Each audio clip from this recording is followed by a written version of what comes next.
Mulai saat itu, ibu kota kerajaan Delhi telah resmi pindah ke Medan.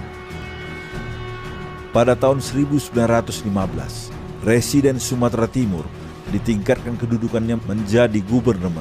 Pada tahun 1918, kota Medan resmi menjadi Jeminti atau kota praja dengan wali kota Baron Daniel Mackay.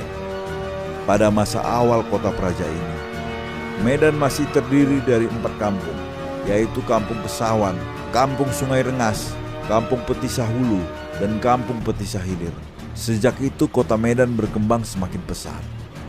Seorang Arab Surabaya bernama Said Abdullah Bilsagi, saudara ipar Sultan Delhi Mahmud Perkasa Alam, mengajak beberapa pedagang Belanda di Jawa untuk menanam tembakau di Delhi. Jacob Nienhuys, Van der Valk, dan Elliot, pedagang tembakau asal Belanda, mempelopori pembukaan kebun tembakau di tanah Delhi. Nienhuys pertama kali berkebun tembakau di tanah milik Sultan Delhi seluas 4.000 bahu di Tanjung Sepasai dekat Labuhan. Nienhuys mengirim contoh tembakau hasil kebunnya ke Rotterdam, Belanda untuk diuji kualitasnya. Ternyata daun tembakau itu dianggap berkualitas tinggi untuk bahan cerutu. Melambunglah nama Delhi di Eropa sebagai penghasil cerutu terbaik.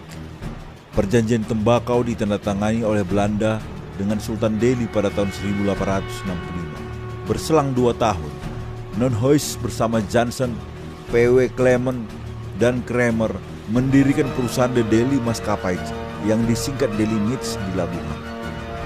Sejak saat itu, dibukalah kebun-kebun tembakau baru di Martubung, Sunggal, Sungai Beras, dan Pelumpang. Kebun tembakau itu semakin luas. Maka perusahaan tembakau Delhi ini mengontrak kuli-kuli orang Cina yang didatangkan dari Swatau, Tiongkok, Singapura, dan Malaysia. Termasuk kuli-kuli India yang berasal dari Penang, Malaysia.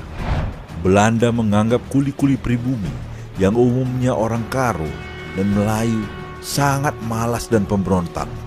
Karena pemerintah Tiongkok dan India mempersulit syarat kedatangan kuli-kuli asal negara mereka, maka Belanda berinisiatif mendatangkan kuli kontrak dari Jawa. Pada tahun 1869, Nienhuys memindahkan kantor pusat Delhi Meats dari Labuhan ke Kampung Medan. Kantor baru itu dibangun di pinggir Sungai Delhi, tepatnya di kantor PT PEN 2 sekarang. Dengan pindahnya kantor itu, Medan dengan cepat menjadi pusat aktivitas pemerintah dan perdagangan, sekaligus menjadi daerah yang paling mendominasi perkembangan di Indonesia bagian barat.